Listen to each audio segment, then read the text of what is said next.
Well, how are you now? Thanks for tuning in to H&H Prospecting. We appreciate your time and your views. Today we are out running some beach sand on a beautiful overcast day in Oregon, just like it is mostly on the coast in Oregon. Running some of that black sand off the beach and gravels. And later we'll go down to the beach and actually show you what we're talking about down there. It's completely different from what you're, just lines and lines of black sand and gravels down there. Real quick, there's the wash plant. Travis is running the wash plant. We're going to talk about the wash plant and kind of go into detail on what's going on here today. That's what this video is going to mainly focus on. I want to show you, this is the trail that leads down to the beach. Ocean is due exactly out that way, about a quarter of a mile. Pretty steep trail, so we've actually had to pack up all the water and sand to run this machine today throughout the weekend. Mostly Travis, because I of course fell in a hole the first night that we were here, so I've been dang near useless. So yeah, let's talk about what's going on here. So first of all, we have 3,000 GPH pump running to a 3/4 inch pipe that goes up to our spray bars. Now normally you might want to put a valve in here. We do have one, see, boom, right there. But because this pump gives us the perfect pressure for what we're needing, we don't mess around with the valve. We do go up to our spray bars here. You notice the spray bars are actually offset the way that they're spraying in.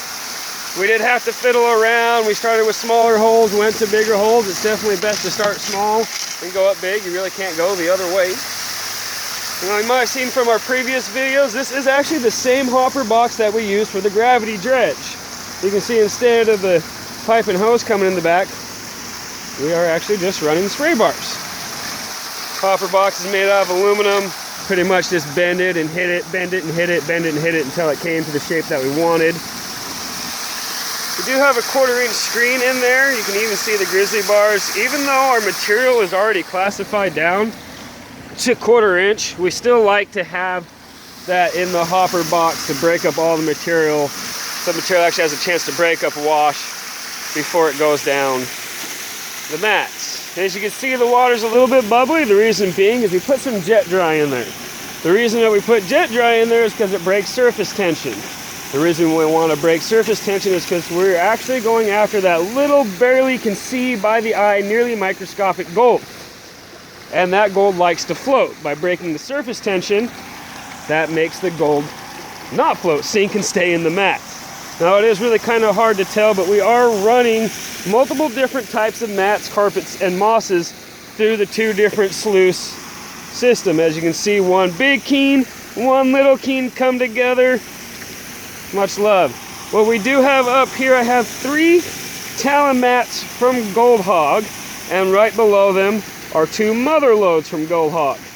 Looking up the sluice, you can actually see the different slurry and speeds of the water and material as it's going over the different mats. Up here on the talons, the water runs really fast and heavy.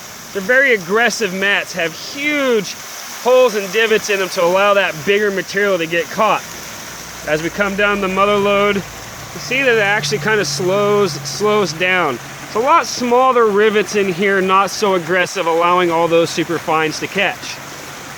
Then what we've done out of our own engineering, this is just a black sand mat. A lot of people out on the rivers around here like to run these underneath all their moss and their carpet. That really does like to catch those mats, really do catch sand, black sands and fine gold, but really using it just for a jump. After we did our first test and clean out, we actually did find 3 or 4 specks in there, Travis. So it actually did catch a minuscule amount of gold. As we drop into the second keen sluice here, we have another mother load mat. That was just extra the way that Gold Hog sends them to you. They send them to you wide and you actually got to cut them into sections yourself. So since we had a little bit extra, we thought we'd throw it into the sluice here. Then we do go into some regular green carpet and into miner's moss. Fall into your second toe. And there is a 2-inch return hose. Now we surely should have more water in the system. As you can see, we're barely keeping up with that 3,000 pump, but Travis did have to pack all that water up here, so we weren't going to make him do that again. So we do have, as a nice thing, we're running about 15 gallons of dirt today. Want to see exactly what we came up with. It doesn't sound like